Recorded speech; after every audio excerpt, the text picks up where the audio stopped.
શું નામ કાકા તમારું? જય બાબા બરફાની સેવા સમિતિ, હું એનો પ્રમુખ છું, જીતુભાઈ લખતરિયા મારું નામ છે। અત્યાર સુધીમાં મારી આ યાત્રા 25મી છે। અત્યારે હું અહીંયા પંજાબ નેશનલ બેંકે સવારનો 5 વાગ્યાનો આવ્યો છું। અત્યારે અહીંયા આવ્યો તો એ કે બાલતાલનું પૂર થઈ ગયું 3 તારીખનું, અને અમને અત્યારે ફરજિયાત 4 તારીખ આપવામાં આવેલ છે। હું ત્યાં તો મારી નજર સામે આપણે મેડિકલ સુપ્રિન્ટેન્ડન્ટનો ફોન આવેલ હતો, અને મેડિકલ સુપ્રિન્ટેન્ડન્ટ વાત કરેલ એને આજે આપણે પંજાબ નેશનલ બેંકના મેનેજરે, અને તેમણે કહ્યું કે આ થઈ જશે સાહેબ, એટલું તો મને જાણવા મળ્યું જ છે। અહીંયા આ લોકોના જે એના જે રિલેશનમાં હોય, હું નહીં લાગતા વળગતા ને પરમિટ નો ચાન્સ પહેલા આપે છે, ને બાકીના જે પબ્લિકને પૂરેપૂરા હેરાન કરે છે। નહીં, કોઈ જાતની નહીં, કોઈ જાતની વ્યવસ્થા જોવો જી તમે તમારી નજર સામે જોઈ શકો છો। અત્યારે માણસો અમે 5 વાગ્યાના અહીંયા બેઠા છીએ એકદમ। શું નામ તમારું? મારું નામ સુજીત સતાણી છે। હું 21 વર્ષથી અમરનાથ યાત્રા કરું છું।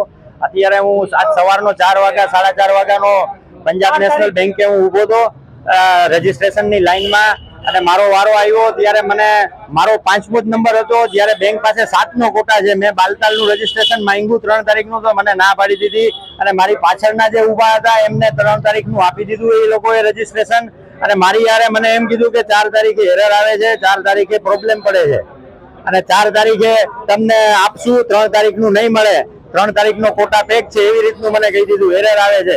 જ્યારે એ સાવ જૂઠું હતું। મારી પાછળનાને એને આપી દીધું 3 તારીખનું રજીસ્ટ્રેશન। મેં જોયું, મારી પાછળના હતા એનું નામ જયંતભાઈ ટાંક હતું, અને એમને આપ્યું છે 3 તારીખનું રજીસ્ટ્રેશન બેંકે। એટલે હું આનો તદ્દન વિરોધ કરું છું, અને આની સ્પષ્ટ રિજનલ ઓફિસરને કહું છું આની તપાસ કરો, આ મેનેજરની ને એની સ્ટાફની, કારણ કે આમાં કાંઈ ને કાંઈ અંદર રંધાઈ છે। કોઈ પણ જગ્યાએ લોકો સાથે ખોટું થાય છે, આમાં નાઇન્સાફી થાય છે। રજીસ્ટ્રેશનમાં ખોટો છે પહેલગાંવનો, તો પણ ના પાડે છે। પહેલગાંવનો 3 તારીખનો ખોટો પેક થઈ ગયો છે। ઉનાળો છે, લોકોને બહાર તડકામાં શેકાવે છે, કોઈ વ્યવસ્થા કોઈ જાતની વ્યવસ્થા નથી, નથી મંડપની વ્યવસ્થા, નથી કોઈ છાયાની વ્યવસ્થા, નથી કોઈ પણ જાતની સ્ટાફ દ્વારા કોઓપરેટિંગ વ્યવસ્થા। સ્ટાફ અમુકનું એમ કહે છે કે અમે પોલીસને બોલાવી અને લાઈન આ કામ રોકાવી દેશું અને તમને બધાને લાઈનમાં ઉભા રાખી દેશું, જ્યારે અમે તો યાત્રાના પર્પઝથી જાય છે, અમારે તો દર્શન કરવાના છે, અમે થોડા કોઈ પિકનિક મનાવવા કે કરવા જાય છે।